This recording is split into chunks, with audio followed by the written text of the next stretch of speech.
Welcome to the NFL Trade Show for FantasyAlarm.com for Week 13. I'm your host, Ray Flowers. Let's get right into it. Let's run through all the players really quickly. I got my snazzy cap on, and I'm ready to get it on. Start at the quarterback position. Looks like the Texans are going to have to make the move to Ryan Fitzpatrick. Torn pectoral muscle for Ryan Mallett. We know what Ryan Fitzpatrick is. He's not someone that does anything to excite anyone. Don't pay much attention there. Even in 2 QB leagues, very poor option. Josh McCown, a better option in 2 QB leagues. He's averaging over 300 yards the past 3 weeks. He's really brought to life, obviously, Mike Evans in a way no one expected. McCown can be added. Still got some problems there. He's throwing interceptions. Not exactly overly impressive if you watch him play, but the numbers have been very good since he returned to the starting lineup. Zach Mettenberger, really good numbers, 345 and 2 in Week 12. Lots of excitement, but he didn't really play that well. If you watch the game tape, lots of things the youngster still needs to work on. A moderate offense. Some luck was involved yesterday. He still stared down receivers. Didn't show a lot of good movement in the pocket. You know, nice numbers, but it's not something I can trust. So be careful of going all in on the youngster with the Titans. Patriots. Who's going to lead the team in running this week? I actually joked around last night on SiriusXM Fantasy Sports Radio and said, hey, watch, Week 16 in Fantasy Championships, James White runs for 100 yards and a couple of touchdowns for the Patriots. There's no telling what's going on. We know that Gray went for 200 yards and 4 scores. He missed practice because his alarm didn't wake him up. What happens in Week 12? Doesn't play a single snap. Like Eric Blunt, who gets cut by the Steelers for being a punk, joins the Patriots. What does he do? 78 yards and 2 touchdowns. Now, Blunt has to be added. I'm not saying that he doesn't, but realize that Blunt is a limited player. Realize that this situation with the Patriots changes on an almost weekly basis. And realize that despite the production Blunt had in Week 12, he only had 17 snaps. Simply can't score 2 touchdowns and produce 78 yards with 17 snaps. Shane Green, by the way, had 62 snaps. Be careful not to overpay for LeGarrette Blount. Latavius Murray. Okay, I was wrong about him in Week 12. Got it. You got me. What you need to know is everything I said last week still applies with Latavius Murray. The Raiders still can't throw the football. They still don't score points. They still can't run the football.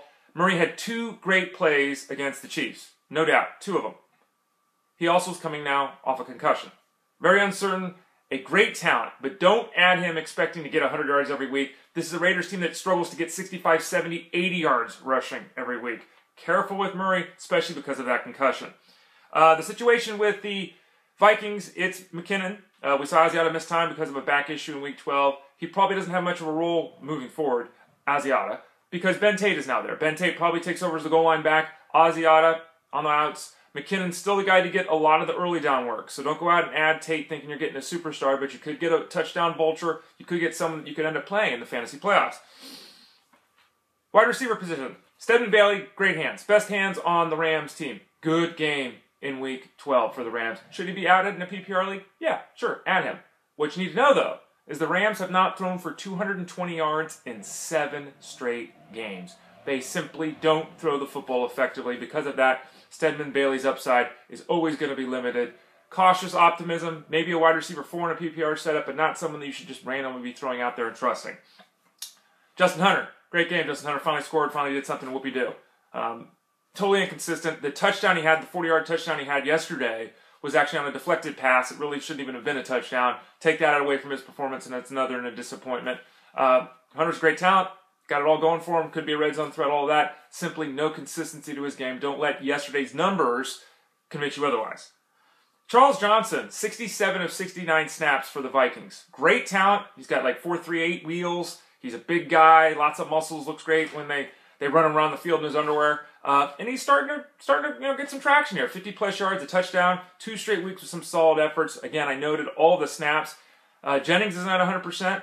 Jarius Wright's not that good of a player. He's not 100% either. Cordarrelle Patterson can't get anything going. He's just a total disaster in terms of his output in 2014. Johnson's the guy to own right now. What does that mean? Teddy Bridgewater, I mean, if he throws a touchdown and 220 yards in a week, you're doing cartwheels. So this is an offense that doesn't move the ball that effectively through the air. Be very cautious. Johnson's still a wide receiver 4 or 5, and at this point, very tough to trust. Jarvis Landry with the Dolphins. Now we're getting into something here. 4 straight weeks with 5 catches. In those 4 weeks, he has scored 4 touchdowns. You hear that and you're like, oh my gosh. Ryan Tannehill's performing very well at quarterback. There are not many operating more efficiently. Tannehill leads the NFL in pass completion percentage since Week 4, over 70%.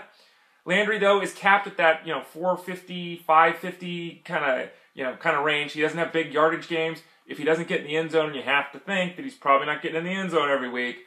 We're going to see a lot of 12-point effort for him in the fantasy game. Should be added, absolutely. And there's a consideration for a wide receiver 3, but not any appreciable upside at this point. Dante Moncrief, tons of upside, doesn't have the role.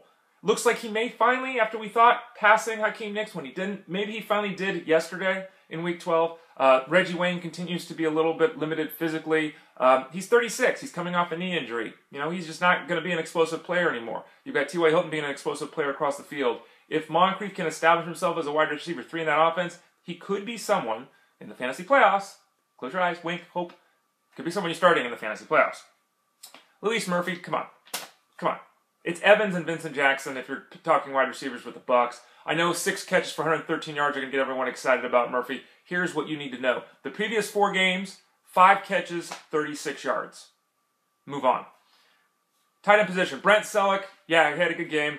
Zach Ertz is still the offensive tight end. We know that Ertz isn't going to see the field enough to be a weapon the rest of the way. It will be Selleck on the field because the team is so confident in his blocking abilities, and Selleck can contribute at times in the passing attack, but he's not someone you can consistently trust. Garrett Graham had a couple of nice games. Nothing spectacular, but a couple of nice games, though that was with Ryan Mallett. Now we're going back to Ryan Fitzpatrick. Early in the year, those two didn't impress anyone. Graham, total dart throw at this point. Moeaki Helfet with the Seahawks. I don't even know why I'm mentioned. Don't. Seahawks can't pass. They're terrible at it. And then finally the case of Mr. Wright, Timothy Wright. Now he's going to be on waiver wires and he's going to be added because he had 2 touchdowns in Week 12. He scored in 5 straight games. Okay? But here's what you need to know. Obviously Gronkowski is the tight end there. Now you could say to yourself, Ray, you know, Aaron Hernandez and Gronkowski coexisted in the past. True. It's very true. The 61 snaps, though, that Wright played yesterday out of the 81 snaps the Patriots had was a season high. It's only 75% of the snaps. I mean, he's not even playing, you know, the entirety of what's going on there. He's not on the field all that much, Timothy Wright. And even in this run of tremendous touchdown success, you have to understand the following. 3.8 catches and 37 yards are what he is averaging. Those are terrible numbers. I mean, if the guy's going out and catching 4 passes for 37 yards, he's on the waiver wire. You have no interest in him. What you also need to know is even though he's averaging just 3.8 catches, he's only getting 4.2 targets in that 5-week time span. So think about that. Virtually every pass that's been thrown to him has been completed. That is an unsustainable pace. The total in terms of the targets is very low. The total in terms of the receptions is very low. And the total in terms of the yardage is very low. Completely touchdown dependent is Timothy Wright. You can play him, hope he gets in the end zone. If he does, you're happy. If he doesn't, you're probably going to be disappointed in the fantasy playoffs. I'm Ray Flowers. This has been the NFL Trade Show for Week 13 for FantasyAlarm.com. Thanks for listening. Thanks for paying attention. And, yeah, I'll talk to you again soon.